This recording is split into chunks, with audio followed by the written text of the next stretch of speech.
Welcome to Story Tales. Please like this video and subscribe to Story Tales. I hope you enjoy the story. Let's begin. Lachlan Mercer pulled his black Audi into the driveway of his Chicago home. 6 hours until dinner. 6 hours until he could retreat to his study and escape the noise. He killed the engine and sat in silence for a moment, gathering the energy to face what waited inside. The 3-story brownstone loomed before him, windows glowing with warm light against the November chill. From the outside, it looked like the perfect family home. Locke knew better. Inside, the smell of turkey and spices hit him, along with the sound of his wife's voice barking orders at the catering staff. The centerpiece goes in the middle, not off to the side, and those wine glasses need to be polished again. I can see fingerprints from here. Mary Mercer stood in the dining room, arms crossed over her chest, designer dress hugging her slim figure. At 45, she still turned heads at every event they attended. When she spotted Locke, her painted lips curved into a smile that didn't reach her eyes. "You're early," she said, voice shifting from sharp to syrupy sweet. "I thought you had meetings until 5. Wrapped up sooner than expected." Locke loosened his tie. "Place looks nice." Mary's smile tightened. "Nice? I've been planning this dinner for weeks. The florist had a special order those arrangements from Holland." Locke nodded, not bothering to point out that it was his credit card that paid for those imported flowers. "How much did all this cost?" "Does it matter? It's Thanksgiving. Your daughter is coming home from college. We're hosting my family and friends." Mary stepped closer, lowering her voice. "Don't embarrass me by talking about money at dinner." 20 years ago, when they'd met, Mary had been different, ambitious, charming, with dreams of starting her own interior design business. Somewhere along the way, that woman had disappeared, replaced by someone who measured success in brand names and social connections. "I'm going to change," Locke said, heading for the stairs. "Wear the navy suit," Mary called after him. "The gray makes you look old." In the shower, Locke thought about his company, the logistics empire he'd built from nothing. Starting with one truck and a rented garage in Detroit, he now owned a fleet that operated across 3 states. Mary had been there at the beginning, believed in him when no one else did. Now she acted like his success was a given, something she deserved rather than something they'd built together. He dressed in the Navy suit as instructed and checked his phone. A message from Livia. "On my way. Traffic is bad. Might be a few minutes late." Locke smiled. His daughter was the one bright spot in his life, the reason he tolerated the hollow shell his marriage had become. 19 and brilliant, studying business at Northwestern. She had his drive and determination, but none of his rough edges. He'd made sure of that, giving her every advantage he'd never had. By 6, the house was filled with the sound of voices and clinking glasses.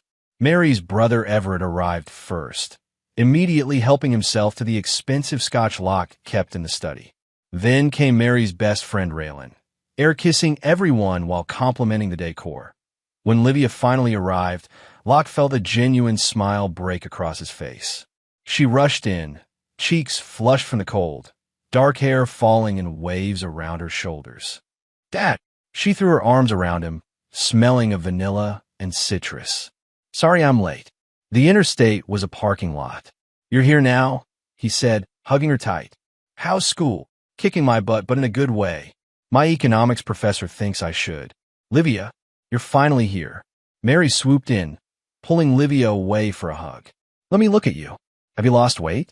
You look pale. Are you eating enough at school?"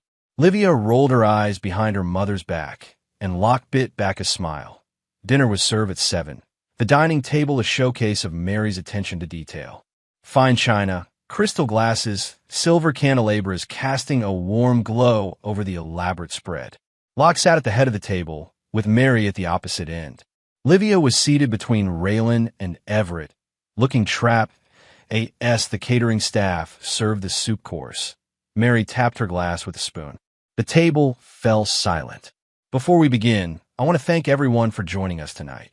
Her smile was perfectly practiced, the hostess in her element. "Thanksgiving is about gratitude, and I'm grateful to have such wonderful friends and family to share it with.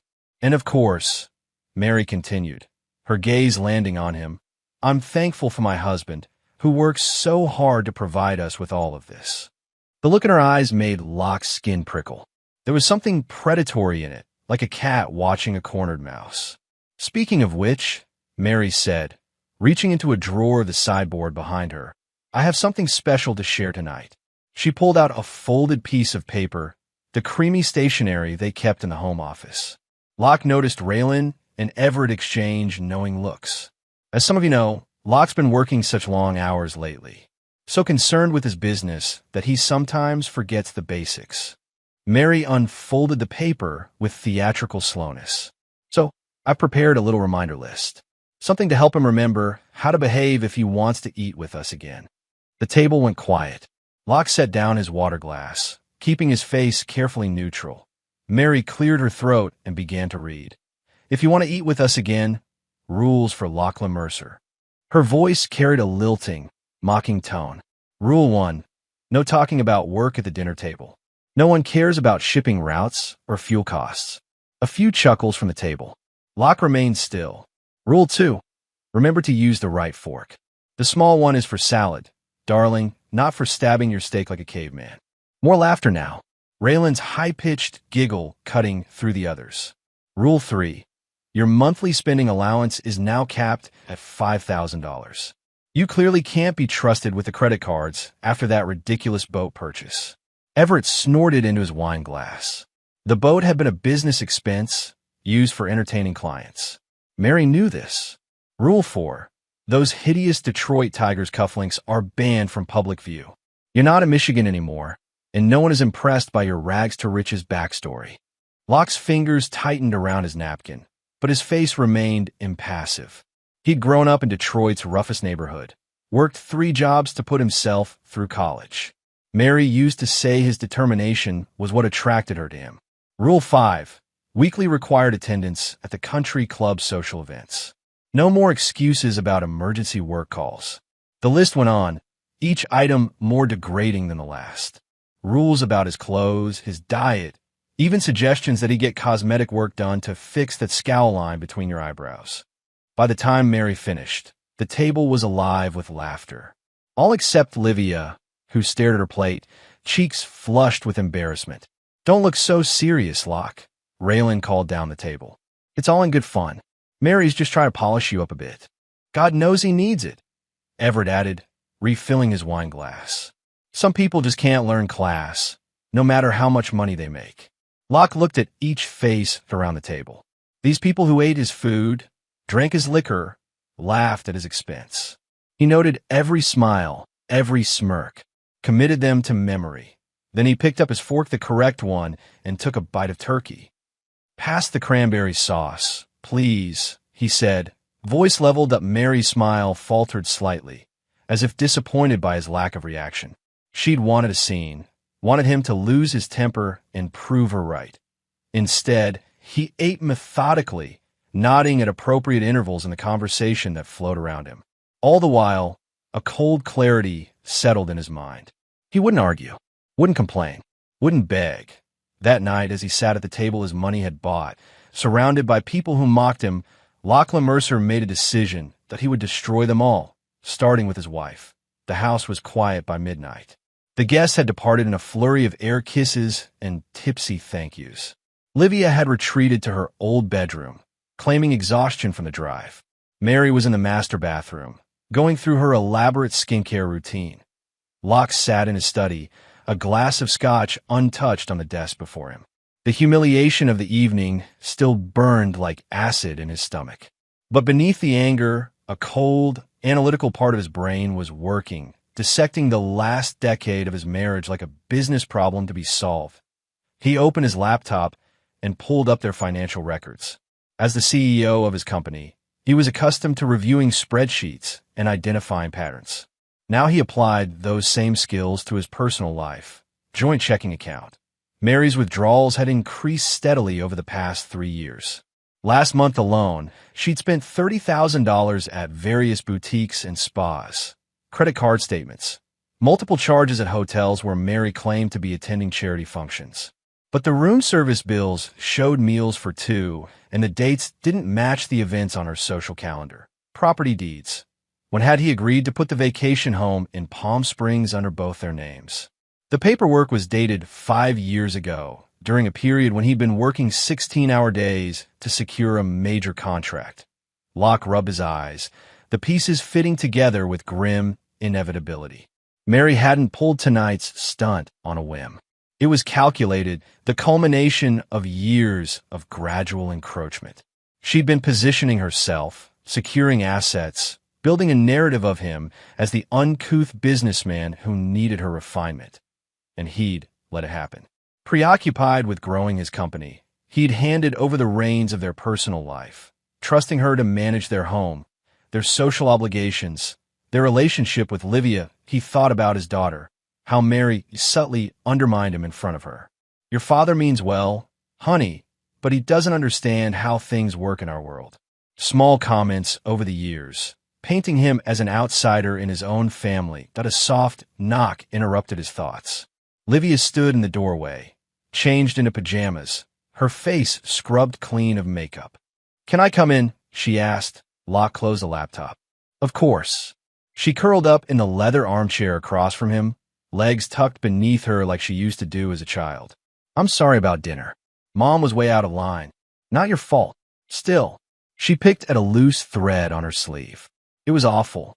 The way they all laughed. How are your classes really going?" he asked, changing the subject. The tension in her shoulders eased slightly. "Good. Challenging. I'm thinking of adding a minor in international finance. That would pair well with your business major." "That's what I thought." She hesitated. "Mom says it's a waste of time, that I should focus on marketing instead. Something that would be useful if I decide to stay home with kids someday." Locke's jaw tightened. "Is that what you want?" "No. I want to run my own company. Like you did." Livia looked up at him, uncertainty in her eyes. "Is that stupid?" "No," he said firmly. "It's not stupid at all. You're smart, determined. You'll make a hell of a CEO someday." She smiled, a genuine smile that reminded him of when she was little, before Mary's influence had made her question herself. "Thanks, Dad." After Livia went to bed, Locke returned to his laptop. He opened a new document and began to make notes.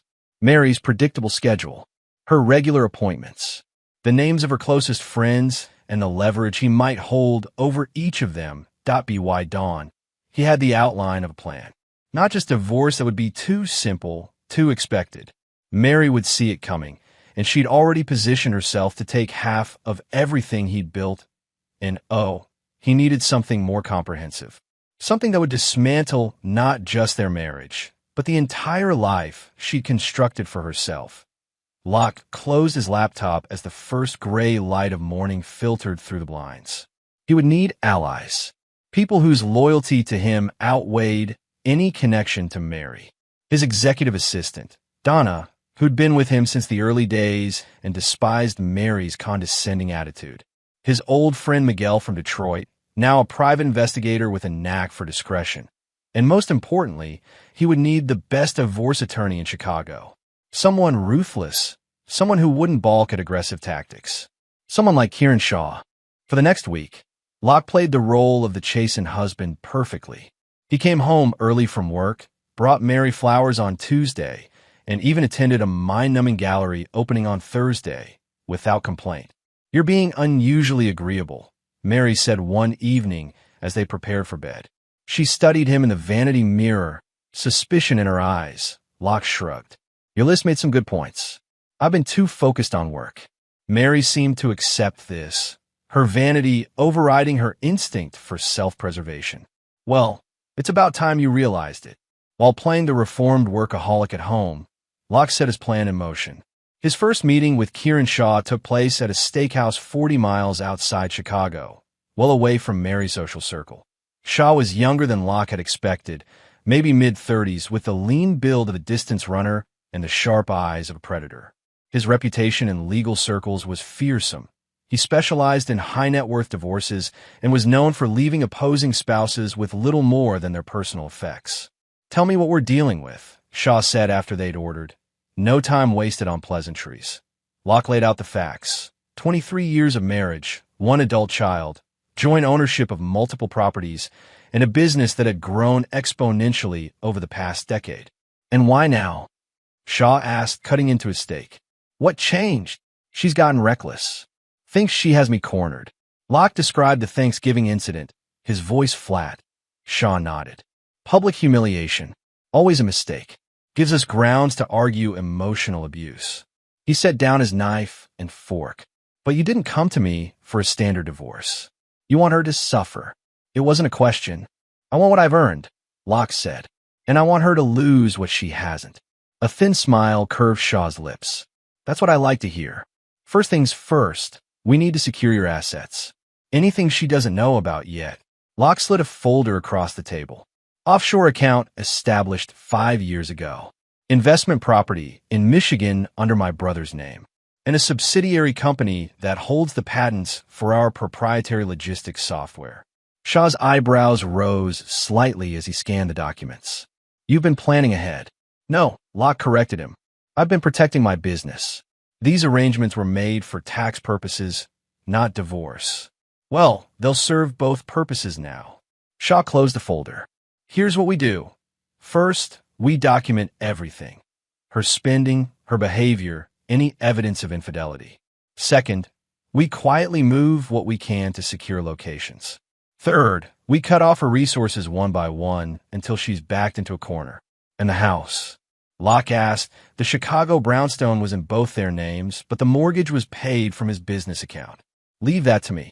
Shaw's smile widened. I have a contact at the bank who can help us arrange a very unfortunate paperwork error. His next step was to contact Miguel Vasquez.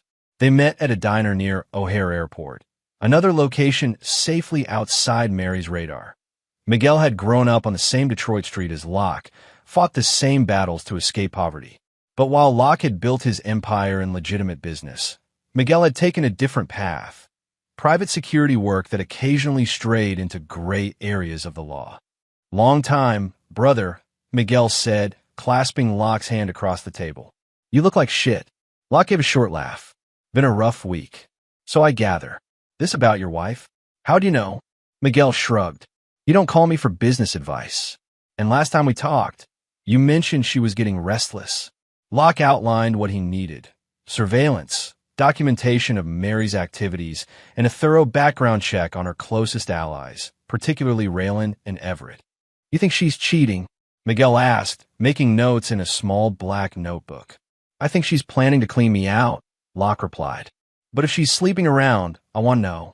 Back at the office, Locke called in his CFO, Neil, a numbers man who'd been with the company for 15 years. I need to make some structural changes, Locke said, closing his office door. For tax purposes. Neil was too professional to show surprise, but his eyes narrowed slightly. What kind of changes? I want to move some assets around. Make things less accessible. Understanding dawned on Neil's face.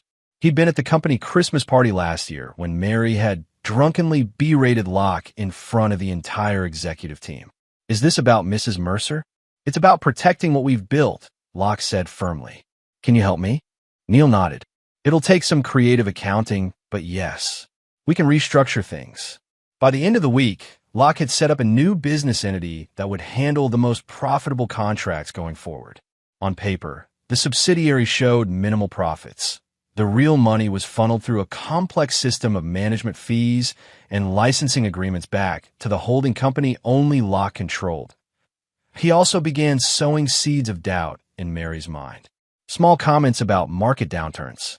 A carefully staged phone call with Neil about concerning cash flow issues that he made sure she overheard. Nothing dramatic enough to cause immediate alarm, just enough to create uncertainty. The most delicate part of his plan involved Livia. He wouldn't use his daughter as a pawn. He wasn't Mary. But he could ensure she understood the truth that he invited Livia to lunch at her favorite sushi restaurant near campus. She arrived looking tired but happy, her laptop bag slung over one shoulder. Midterms kicking your butt? He asked as they settled into a booth. You have no idea, but I think I aced my finance exam. Her smile dimmed slightly. Mom called yesterday, said you've been acting strange. Locke kept his expression neutral. Did she? She thinks you're hiding something. Livia studied his face. Are you? He considered his words carefully. Your mother and I are having some difficulties. I'm trying to work through them. Are you guys getting divorced? The directness of the question caught him off guard. Would that upset you? He asked instead of answering. Livia poked at her edamame. Honestly? No. You don't seem happy together. Haven't for a long time.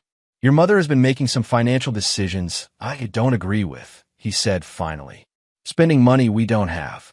Like what? Locke pulled out his phone, showed her the credit card statements he'd downloaded.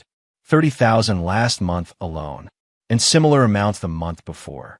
Livia's eyes widened as she scrolled through the charges. Holy shit, what's she buying? Look at the hotel charges, he suggested. Notice anything? She frowned, then her expression changed.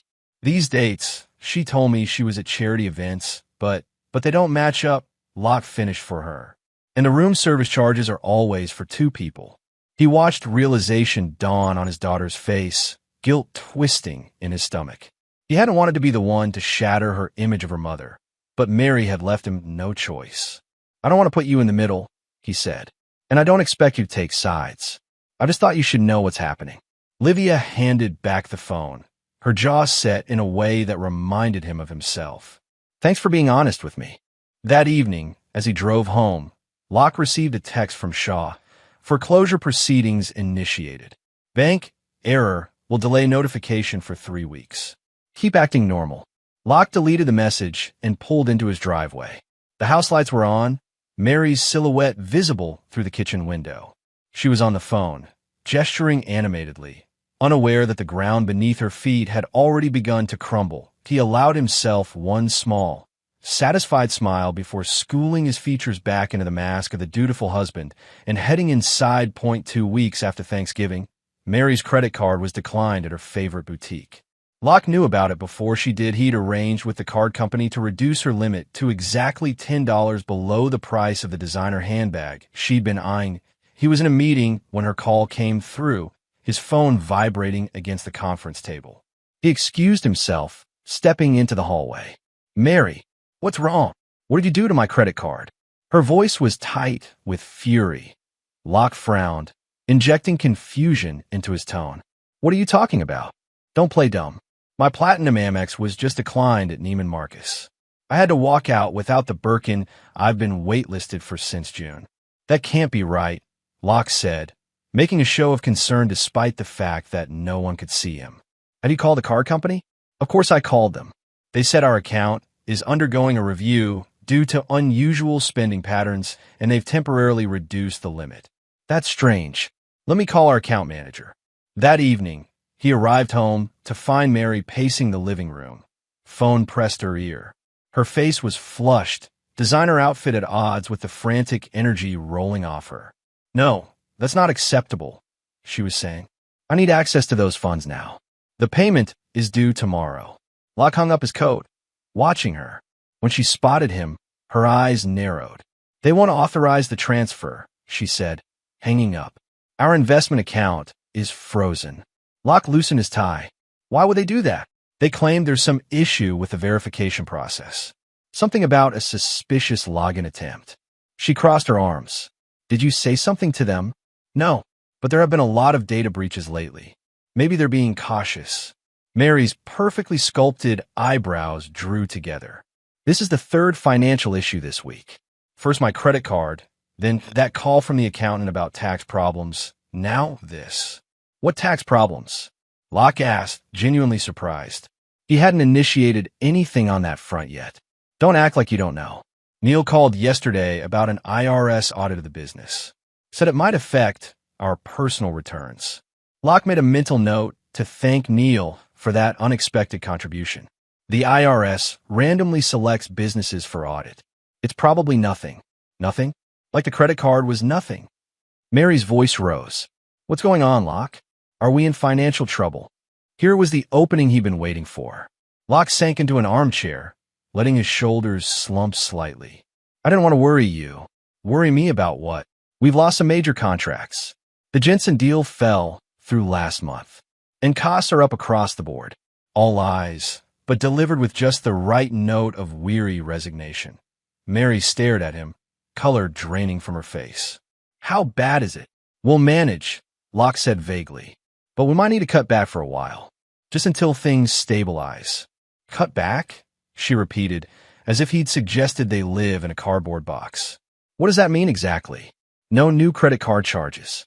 Delay some renovations. Maybe postpone that trip to Paris in spring.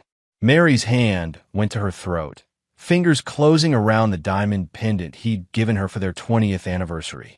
But the Wilsons are meeting us there. We've already booked the suite at the Ritz. We can reschedule. Locke stood, moving toward her as if to offer comfort. She stepped back. This is absurd. Your company is worth millions. How could a few contracts cause this much trouble? It's complicated, Mary. Business has been tough lately. The economy. Don't patronize me, she snapped. I know how much money we have. This doesn't make sense. Locke shrugged. Call Neil if you don't believe me. Ask him about the Jensen deal. Mary's eyes narrowed. She wasn't stupid, self-absorbed, and entitled. Yes, but not stupid. This isn't about business at all, is it? This is about Thanksgiving. You're punishing me. Not everything is about you, Mary, Locke said, letting a hint of his real feelings show. Some things are just about money. In early March, Locke's company announced record quarterly earnings, triggering a flurry of business press coverage.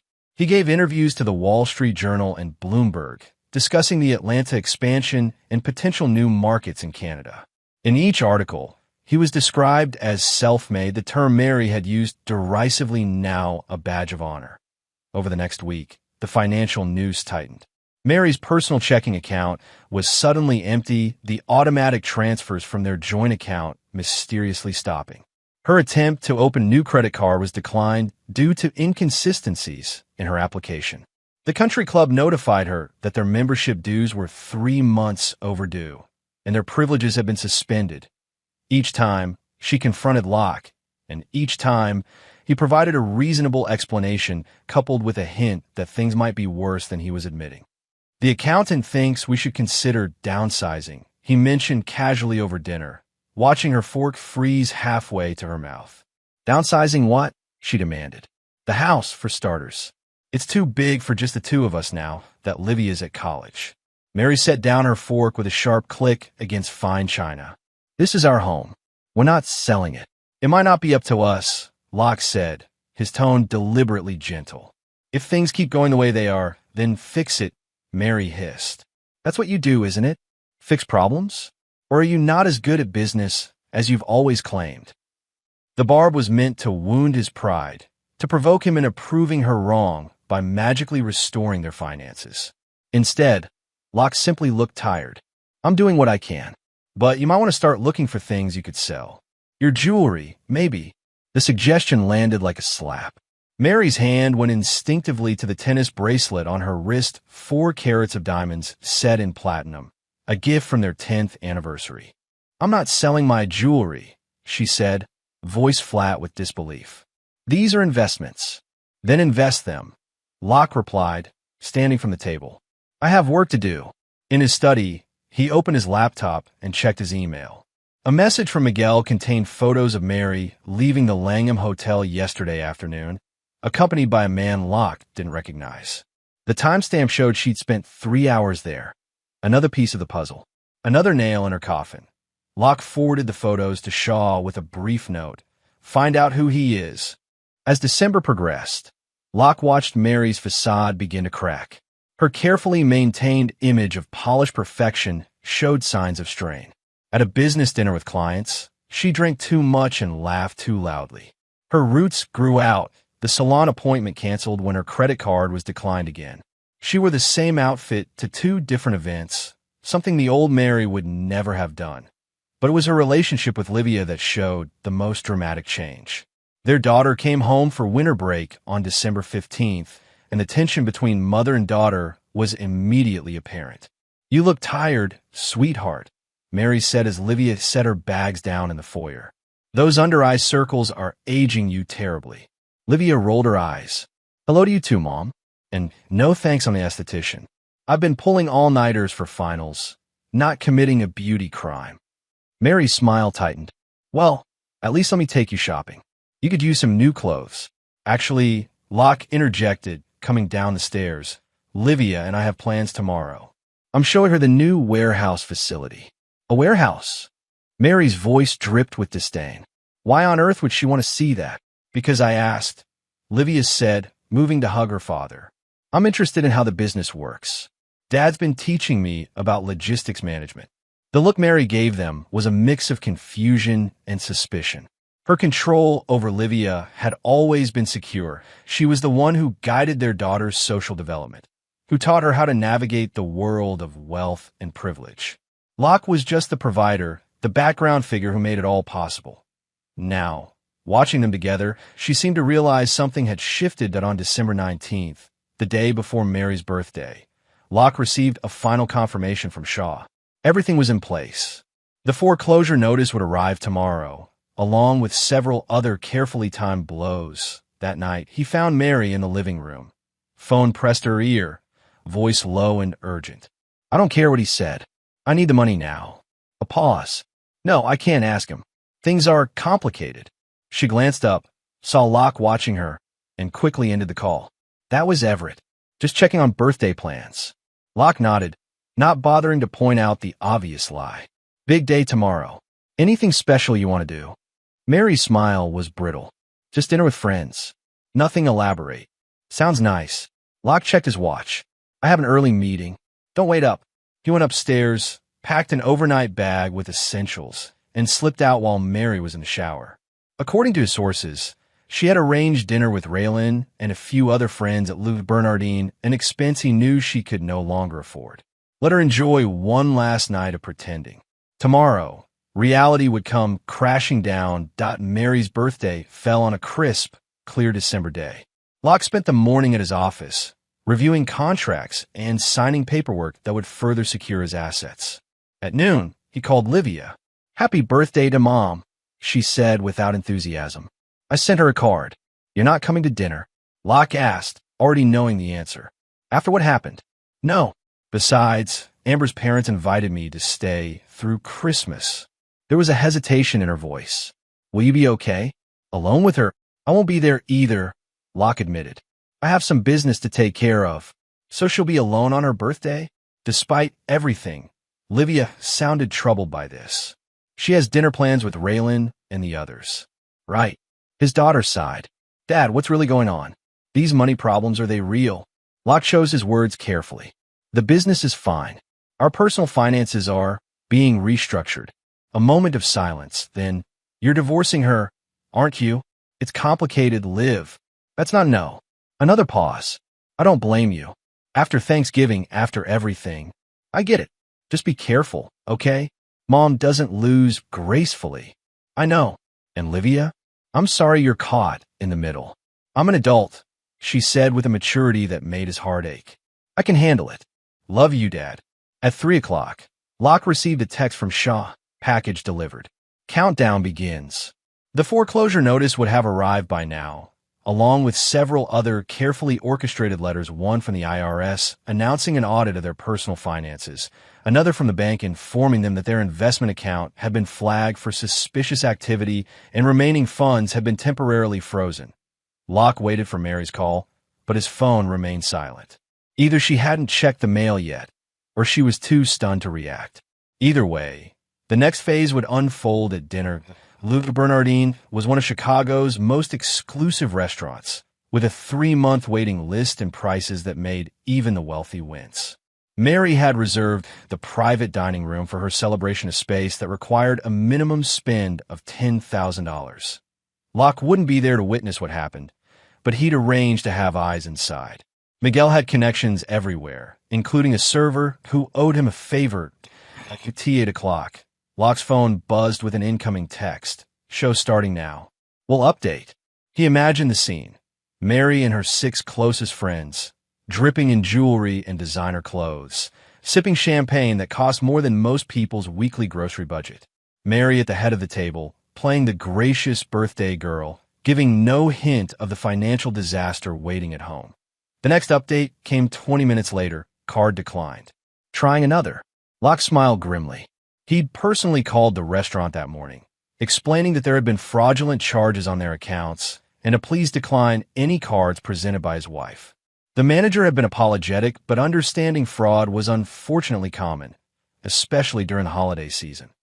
Another text. 3rd card declined. getting angry. Locke could picture it, Mary's face flushing, her smile becoming strained as she dug through her purse for yet another piece of plastic that wouldn't work. Her friends watching with growing discomfort, perhaps offering to cover the bill, an option Mary's pride would make it hard to accept. A final update. An hour later. Had to call manager. Raylan paid half, others split rest. Left without dessert. Heading home now. Locke checked into a hotel downtown, not wanting to be at the house when Mary returned. Let her stew overnight, thinking about the foreclosure notice, the frozen accounts, the humiliation at dinner. Tomorrow would be soon enough for the final confrontation that a text from Raylan to Mary, intercepted by Miguel's surveillance and forwarded to Locke, confirmed they were on the right track. What's going on with you? That scene at dinner was mortifying. Call me when you get this sorted out. Already, the fair-weather friend was pulling away. It wouldn't take much more to complete Mary's isolation. Locke slept surprisingly well that night. In the morning, he checked out of the hotel and drove to his office, where he spent the day in meetings, deliberately keeping his phone on silent. By the time he checked it at 5, there were 12 missed calls from Mary and a series of increasingly frantic texts. Where are you? We need to talk now. The bank says the house is in foreclosure. This must be a mistake. All our accounts are frozen. Call me immediately. Lachlan, if you're doing this on purpose, I swear to God. The last message had come just 10 minutes ago. I'm at the house. I know you're avoiding me. Come home and face me, you coward. Locke drove home slowly, savoring the moment. The years of silent degradation, of watching Mary spend his money while mocking his origins, of seeing her undermine his relationship with Livia, all of it had led to this day. The house was ablaze with lights when he arrived, every lamp and fixture turned on, as if Mary were trying to burn away the darkness, closing in around her. He found her in the kitchen, surrounded by the day's mail, spread across the granite counter like evidence at a crime scene. She looked up when he entered, her face a mask of fury.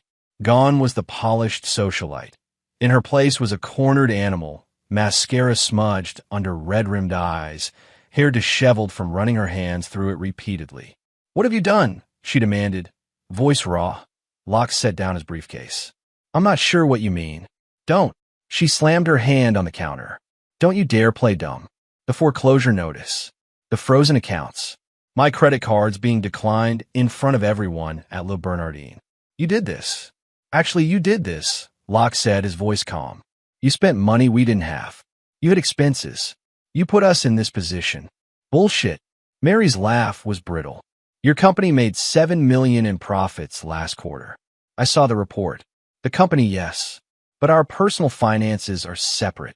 Locke moved to the refrigerator, took out a bottle of water as if they were discussing something as mundane as the weather. And they've been mismanaged. By who? You control everything. Do I? He raised an eyebrow. You've had access to all our accounts for years. You've spent without consulting me. You've made investment decisions behind my back. For us. For our lifestyle. Mary's voice rose. For the image you wanted to project. No, Locke said quietly. For the image you wanted. I never cared about impressing your friends or belonging to the right clubs. Mary stared at him, realization dawning in her eyes. This is about Thanksgiving, isn't it? You're punishing me because I embarrassed you. This is about 20 years of disrespect, Locke corrected her. The list was just the final straw.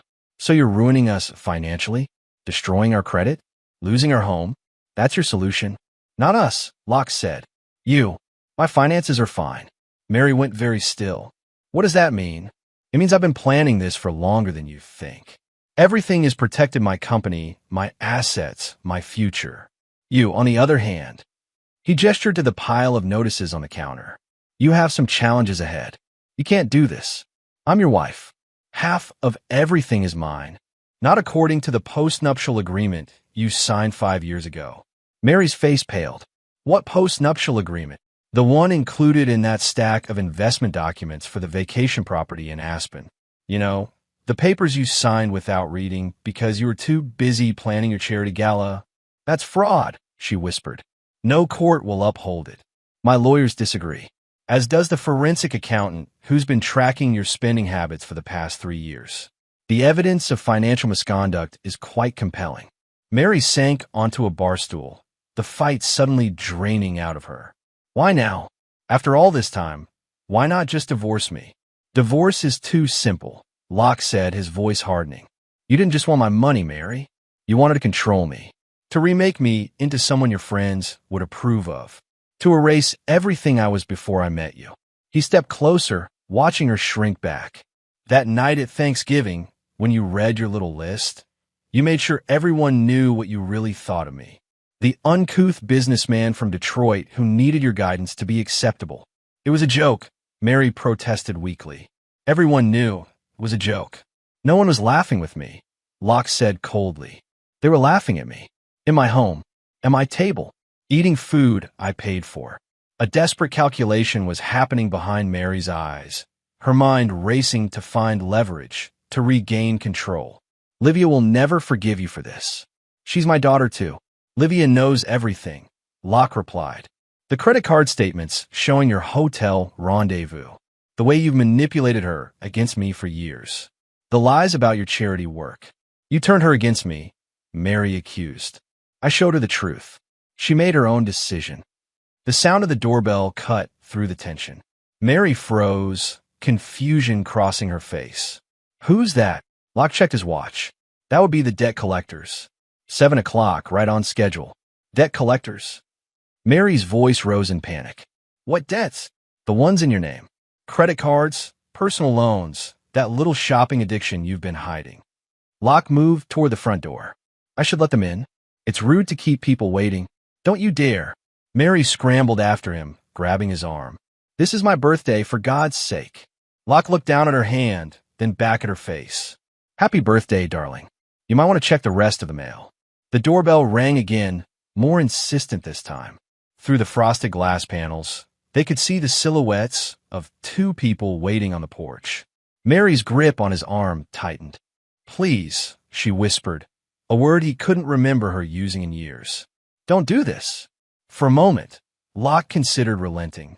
Then he remembered her smug smile as she read her list, the casual cruelty with which she dismissed his background, his achievements, his very identity. He pulled his arm free and opened the door. The 2 men on the porch wore dark suits and expressionless faces. The taller one stepped forward, holding up an ID badge. Mrs. Mary Mercer? I'm Russell Jenkins from Allied Financial Recovery. This is my associate, Mr. Patel. We're here about several delinquent accounts in your name. Mary stood frozen in the doorway, her usual social poise deserting her. There must be some mistake. I don't have any delinquent accounts. Jenkins consulted a tablet. We show 6 credit accounts past due, totaling approximately $375,000. The oldest is now 120 days delinquent. That's impossible, Mary protested. My husband handles all our finances. Tell them, Locke. Locke shook his head, the picture of concerned confusion. I'm not aware of these accounts, Mr. Jenkins. They must be my wife's personal cards. The sound of a car pulling into the driveway drew their attention. A sleek silver Mercedes stopped behind Locke's Audi, and Raylan emerged, followed by her husband James and another couple Locke recognized from their social circle. Mary, Raylan called, confusion in her voice. What's going on? We're supposed to be at the Donaldsons for drinks before the opera.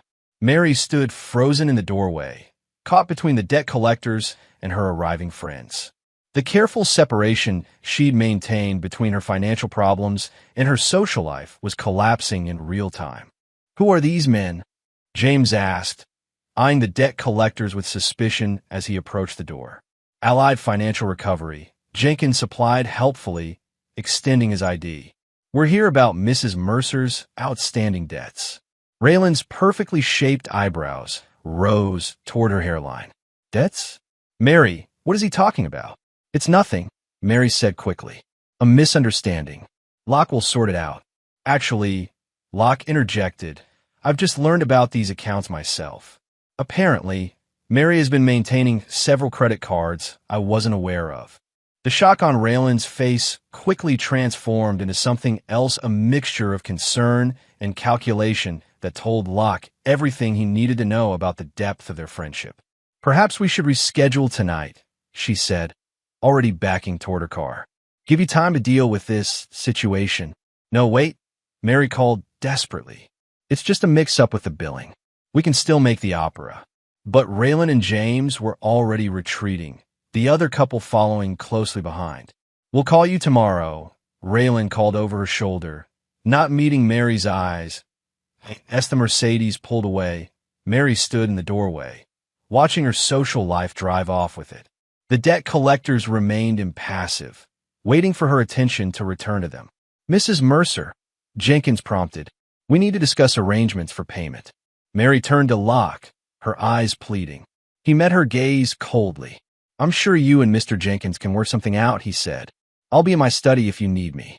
As he walked away, he heard Mary's voice, small and defeated, asking the debt collectors to come inside.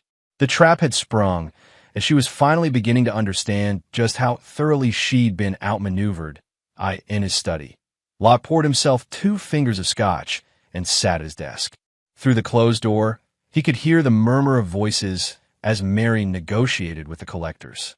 He knew she would find no solution tonight. The debts were real, accumulated over years of secret spending, but the sudden demand for payment had been orchestrated by Shaw. An hour later, the front door closed as the debt collectors departed. Locke waited, counting seconds in his head. 3, 2, 1. The study door flew open, Mary standing in the doorway, her face a mask of fury and humiliation. You bastard, she hissed. You set me up. Locke took a sip of his scotch. I simply allowed your actions to catch up with you. They're telling everyone. Raylan, James, the Pattersons, they saw everything. Yes, Locke agreed calmly. They did. Mary stalked into the room, her composure completely gone now. Do you have any idea what you've done? My reputation, your reputation, Locke cut in, was built on my money and your lies. Now they both know the truth. This isn't over, Mary threatened. I'll fight you. I'll take everything you have. Locke set down his glass and looked up at her, a cold smile forming on his lips. Happy New Year, darling. You might want to check the mail. February brought bitter cold to Chicago, snow piling along sidewalks in dirty heaps as city plows fought a losing battle against winter. Locke watched it from the warmth of his downtown condo, a cup of coffee steaming in his hand as he contemplated the day ahead. 3 weeks had passed since his confrontation with Mary at the Four Seasons. She'd signed the divorce papers the following day, not the reasonable settlement he'd offered, but Shaw's original, punitive version that left her with nothing but a small monthly stipend and whatever personal belongings she could carry to it. Had been a surprising capitulation from a woman who'd never surrendered gracefully in her life. Shaw had warned it might be a tactical retreat, but as the days passed with no counterattack, Locke began to believe Mary had finally accepted defeat. Now, as he prepared for a meeting with potential investors, his phone buzzed with a text from Miguel. Found her. Small apartment on the north side. Furnished month to month. Been there 2 weeks. So that's where she'd gone after checking out of the Four Seasons. Locke had wondered but hadn't asked. Better to maintain distance, Shaw had advised. Any contact could be construed as harassment if Mary decided to play the victim. The divorce would be final in another month. The house had already been sold in foreclosure, the contents liquidated to satisfy creditors. Locke had claimed only his personal items, clothes, books, the few mementos that mattered to him. Everything else, the antiques Mary had collected, the artwork she'd commissioned, the designer furniture she'd insisted on, had gone to auction. Livia had returned to college for the spring semester, determined to maintain her 4.0 GPA despite the family turmoil. She called Locke every few days, their relationship stronger now without Mary's interference. She never asked about her mother, and Locke never volunteered information to the office. Locke found himself newly energized. Without the constant drain of his toxic marriage, he could focus fully on business again. The company was expanding into new markets. Revenue was up 20% from the previous year, and he'd finalized plans for a logistics hub in Atlanta that would open new opportunities in the Southeast. The divorce was finalized on March 15th, a date Locke had chosen deliberately, the Ides of March, day of betrayal and reckoning. He marked the occasion with a quiet dinner at home, a glass of scotch, and a sense of closure that had been 20 years in the making. as spring arrived, bringing new life to Chicago after the long winter, Locke found himself increasingly focused on the future. The Atlanta hub was ahead of schedule and under budget. Livia had won her business plan competition and was developing a prototype of her logistics app with the help of mentors from the venture capital firm. His company had secured 3 major new contracts, including one with the federal government. Life had moved on, just as he'd planned. Mary was relegated to the past, a cautionary tale rather than an active threat. Or so he believed, until Miguel's call in late April. "She's making moves," the investigator said without preamble. "Meeting with people from your industry. Former clients. Competitors." Locke frowned. "What kind of moves?" "Talking. Sharing stories. Nothing legally actionable, but enough to raise questions about your business practices, your temperament, your reliability." Miguel paused. "She's trying to damage your reputation, one conversation at a time." It was a classic Mary tactic, death by 1,000 cuts rather than a single, provable attack. Whispers that would spread through the business community, gaining momentum until they became accepted wisdom. "Can you get specifics?" Locke asked. "Names, dates, exactly what she's saying." "Already on it." But Locke, she's being careful. Never putting anything in writing, always in social settings where business talk seems natural. Locke thanked him and hung up, a familiar tension settling between his shoulders. Just when he thought it was over, Mary found a new angle of attack. She couldn't hurt him financially anymore, couldn't take his daughter, couldn't even touch his social standing. But his business reputation that was still vulnerable. June brought sweltering heat to Chicago, the kind that turned the city into a shimmering mirage of glass and steel. Locke's company continued to thrive, the Atlanta hub now fully operational and exceeding profit projections. He'd been spending more time in Georgia, considering perhaps a more permanent move south where the weather was kinder and the memories less pervasive than on a particularly humid Tuesday in late June. Locke was in his office reviewing acquisition proposals when Donna buzzed his intercom. "Mr. Mercer, there's a Mr. Jenkins here to see you. Says it's regarding Mary Mercer." Locke frowned. Russell Jenkins, the debt collector who had confronted Mary on her birthday 6 months ago. What could he want now? "Send him in," Locke said, curious despite himself. Jenkins entered, looking much as he had that night, impeccably dressed, expression professional but not unfriendly. He carried a slim leather portfolio under one arm. "Mr. Mercer," he said, extending his hand. "Thank you for seeing me without an appointment. What can I do for you, Mr. Jenkins?" Locke asked, gesturing for him to sit. "I was under the impression that my ex-wife's accounts with your agency had been settled." "They have," Jenkins confirmed, opening his portfolio. "That's not why I'm here. I'm here about certain documents that came into our possession during our dealings with Mrs. Mercer." Locke's interest sharpened. "What documents?" Jenkins extracted a manila folder and placed it on the desk between them. "In the process of investigating Mrs. Mercer's assets, we conducted routine surveillance. Standard procedure in high-value recovery cases." "And?" Locke prompted when Jenkins paused. "Our investigators observed Mrs. Mercer meeting with several individuals of interest, specifically representatives from Matthews Logistics, Apex Shipping, and Continental Freight." Locke recognized the names, immediately his 3 largest competitors. The companies Mary had been speaking with in her attempts to undermine him. "We're aware of those meetings," Locke said carefully. "They were of a personal nature, not business." Jenkins smiled thinly. That is what Mrs. Mercer claimed when questioned. "However, our interest was piqued when she began providing documents to these individuals' documents that appeared to be internal financial reports from your company." The calm Locke had maintained throughout the meeting wavered slightly. "That's not possible. Mary never had access to our financials." "Not current financials, no," Jenkins agreed, "but historical ones. From approximately 5 to 7 years ago, when your company first expanded into interstate operations." The implications hit Locke like a physical blow. Those years have been challenging. The expansion financed through a combination of loans and creative accounting that, while legal, would raise eyebrows if scrutinized too closely. "May I?" Locke asked, gesturing to the folder. Jenkins pushed it toward him. "There are copies of what we recovered. The originals remain in our possession for now. Locke opened the folder, his stomach tightening as he recognized the documents inside. Quarterly financial statements from 2018 and 2019. Tax filings, loan applications, all bearing his signature, all containing information that could be damaging if taken out of context or presented without the supporting documentation that explained the perfectly legal accounting methods his company had used during the rapid expansion phase. Where did she get these? Locke asked, keeping his voice level despite the anger building inside him. According to our sources, Mrs. Mercer kept copies of various business documents over the years. Insurance, perhaps, or leverage for exactly this type of situation. Jenkins leaned forward slightly. She apparently stored them in a safe deposit box that wasn't included in the divorce proceedings. Locke flipped through the pages, assessing the potential damage.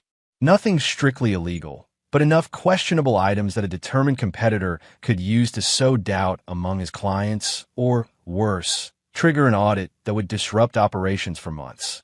Why are you showing me this? Locke asked, looking up from the documents. What's your interest here? Jenkins smiled, a businessman's smile that never reached his eyes. Allied Financial Recovery prides itself on complete client satisfaction. In the course of our work with Mrs. Mercer, we became aware of certain irregularities in her behavior that went beyond typical financial misconduct. Meaning we observed Mrs. Mercer engaging in what could be construed as attempted corporate espionage, attempting to damage a legitimate business out of personal vengeance. Jenkins closed his portfolio. Such behavior could potentially expose our firm to liability if we failed to report it. Locke studied the man across from him, understanding dawning. You're offering me these documents. For consideration, yes. Jenkins nodded. Along with our surveillance records documenting exactly who Mrs. Mercer met with when and what was discussed. Evidence that would be quite compelling in a civil suit for defamation or tortious interference. How much? $200,000. Cash or wire transfer to an offshore account. Details provided upon agreement. The amount was substantial but not outrageous, given the potential damage the documents could cause. Locke considered his options. He could pay, securing the evidence and ending Mary's last attempt at revenge. Or he could refuse, gambling that Jenkins would find no other buyers for information that was valuable primarily to Locke himself. I'll need time to consider, Locke said, closing the folder. Of course. Jenkins stood, retrieving the folder. You have 24 hours. After that, we'll have to explore other interested parties. After Jenkins left, Locke sat motionless at his desk, anger burning cold in his chest. Just when he thought it was over, Mary had found one last weapon to use against him. Even defeated, isolated, and stripped of power, she still managed to reach out from the ashes of her former life to threaten everything he'd built. He called Shaw immediately, explaining the situation and the offer. It's extortion, the attorney said bluntly.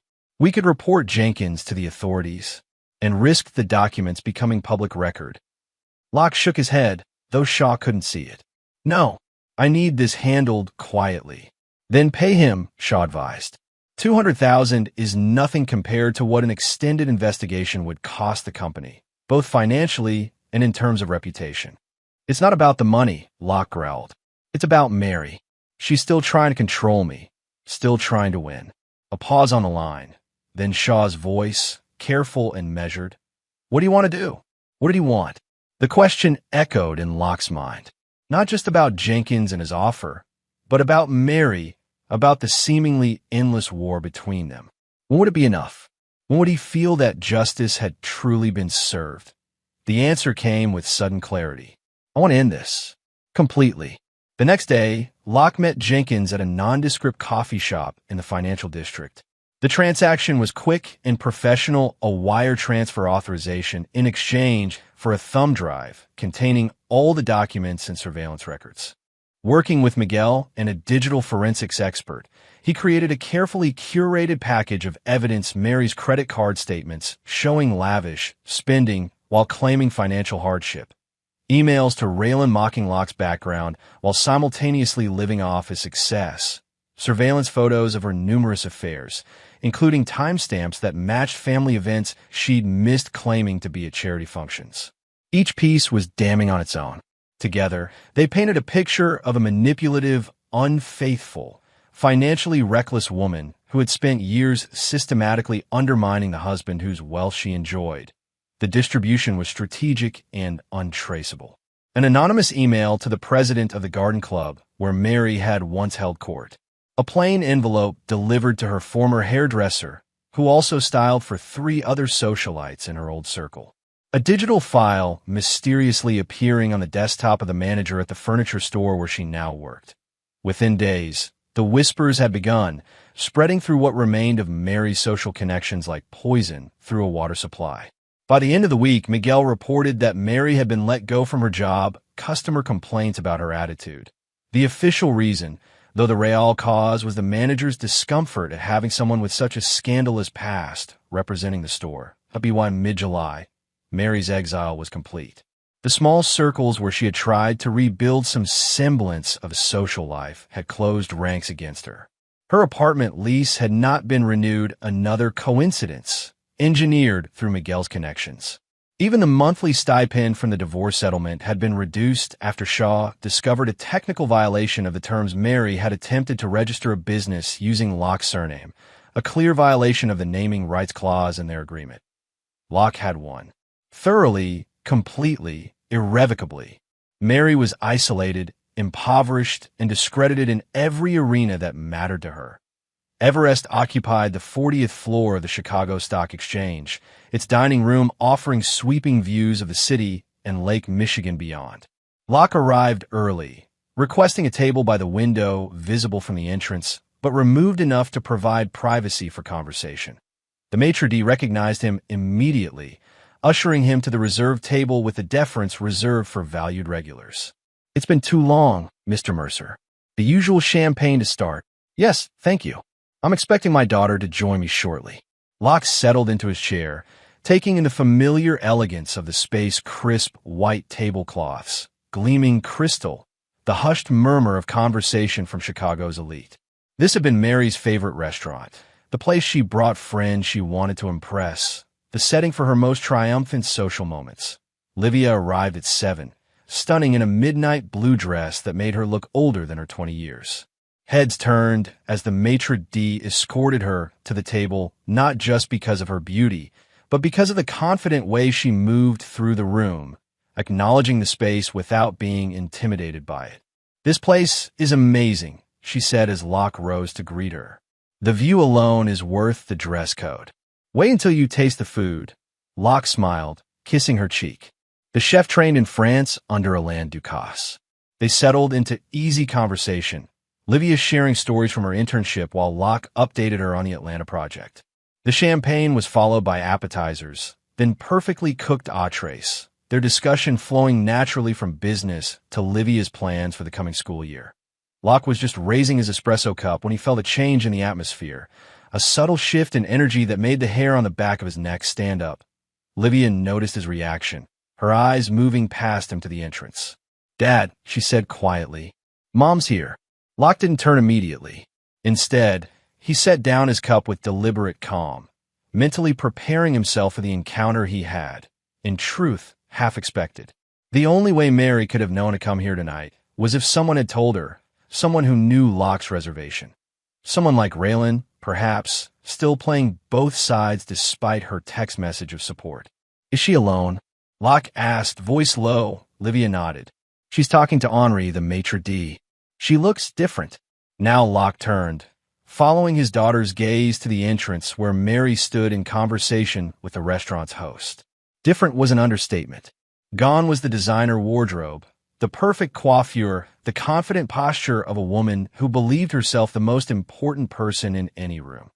This Mary wore a simple black dress that had seen better days, her hair pulled back in a style that spoke of practicality rather than fashion.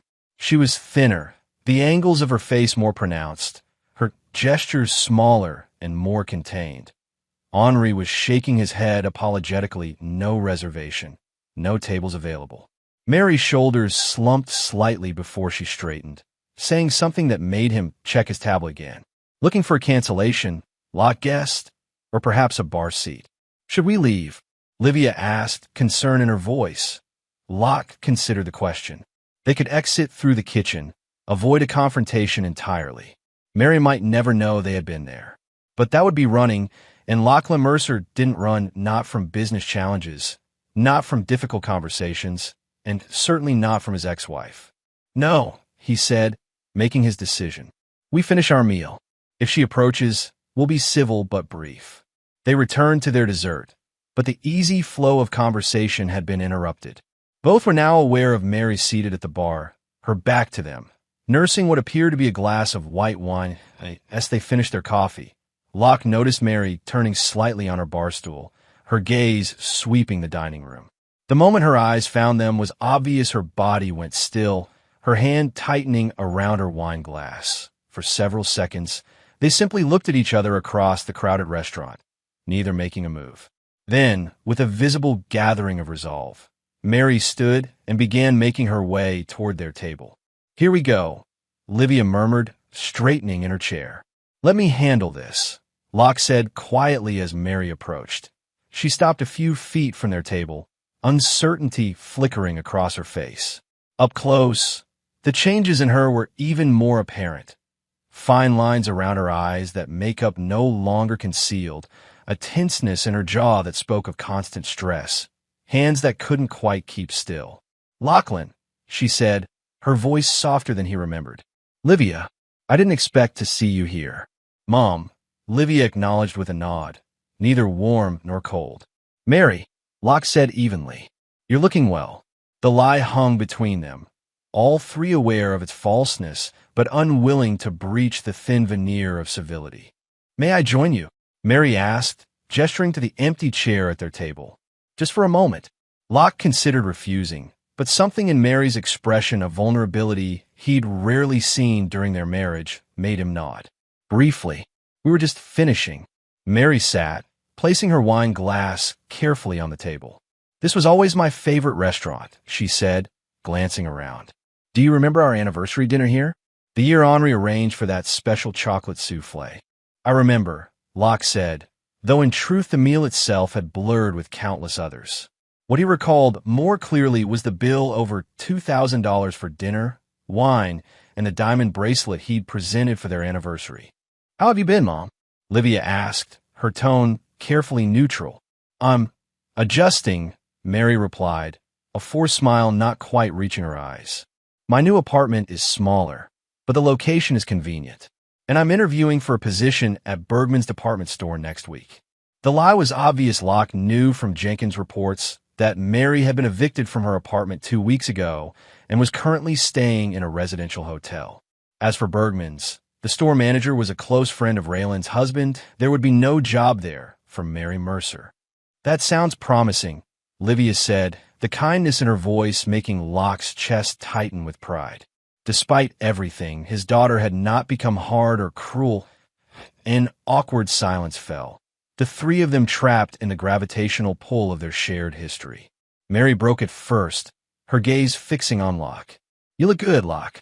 The company must be doing well. It is, he confirmed.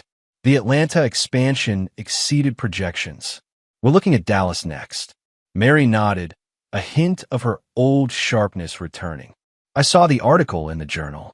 Self-made logistics magnate expands empire. They're finally giving you the recognition you deserve. The words could have been sincere or mocking. It was impossible to tell. Locke chose to take them at face value. Thank you. I should go, Mary said after another uncomfortable silence. I didn't mean to interrupt your dinner. She stood, smoothing her dress with hands that trembled slightly. It was good to see you both. Perhaps we could do this again sometime. As a family. The request hung in the air, so nakedly hopeful that even Locke, hardened by years of resentment, felt a twinge of something like pity. Not strong enough to constitute forgiveness, but enough to recognize the desperation of a woman who had lost everything that defined her. I don't think that would be wise, he said, his tone gentle but firm. Too much has happened, Mary. Some bridges can't be rebuilt once they're burned. Mary flinched as if he'd struck her, but recovered quickly, the social mask slipping back into place. Of course. I understand. She turned to Livia. Your father is right. But I hope you and I might stay in touch. You're still my daughter, even if. Her voice caught. Even if I haven't always been the mother you deserved. Livia's expression softened slightly. We'll see, Mom. I'm pretty busy with school and the app development, but maybe coffee sometime. It was a small concession, not a promise, but not a rejection either. Mary seized it like a lifeline, her smile brightening. I'd like that. Very much. She looked back at Locke, a shadow of her old confidence returning. Goodbye, Lachlan. Enjoy your evening. As she turned to leave, Locke made an impulsive decision. He raised his wine glass slightly, catching her eye. Mary! She paused, something like hope flickering across her face. Locke nodded once, a simple acknowledgement of their shared past, of the fact that despite everything, they had once meant something to each other. Then he turned away, back to Livia, effectively dismissing Mary from his attention. From the corner of his eye, he saw her shoulders slump slightly before she straightened, walking with as much dignity as she could muster back to the bar to settle her bill. A few minutes later, she was gone, the only evidence of her visit the lipstick mark on the wine glass she'd left behind. That was intense, Livia said once Mary had left. Are you okay? Locke considered the question. Was he okay? Yes, he realized with some surprise. The encounter that he had half dreaded had left him not angry or unsettled, but curiously at peace. I am, he said. It's finally over. The divorce has been final for months, Livia pointed out. Not the legal part. The rest of it. The need to make her pay, to make her understand what she'd done. Locke smiled slightly. Seeing her tonight, I realized she does understand. Completely. And that's enough. As they left the restaurant, stepping into the warm August evening, Locke felt lighter than he had in years. The weight of resentment, the consuming need for justice that had driven him for so long, had finally lifted. He had won. Yes. But more importantly, he had reclaimed himself the self-made man from Detroit who had succeeded on his own terms, who had raised a daughter to be proud of, who had refused to be diminished by those who couldn't see his true worth. Later that night, after dropping Livia at her apartment, Locke stood on the balcony of his condo, looking out over the city. Chicago glittered below him, a tapestry of lights and possibilities. His phone buzzed with a text from Miguel. Target returned to hotel. Appeared distressed. Continue surveillance. Locke considered the question for a long moment, then typed his reply, no. End surveillance permanently. Bill me for final expenses. It was done. Truly done. Mary would continue on her path, and he on his, two separate lives that no longer needed to intersect or influence each other. He thought again of that Thanksgiving dinner, of Mary reading her list of rules, of the laughter around the table. Her final rule echoed in his mind. Remember who pays for the meal. Locke smiled into the darkness. He had paid for the whole meal, the house, the lifestyle, the social connections Mary had prized so highly. He had paid with his time, his labor, his tolerance of her growing disdain. But in the end, Mary was the one who had truly starved. Starved for genuine connection, for purpose beyond status, for the ability to value what truly mattered. Her hunger had been insatiable because she had been feeding on the wrong things all along. Locke, on the other hand, had found true nourishment in his work, in his relationship with Livia, in the quiet satisfaction of being exactly who he was meant to be, without apology or pretense, that he turned away from the view and went inside, closing the door on the past and stepping fully into his future.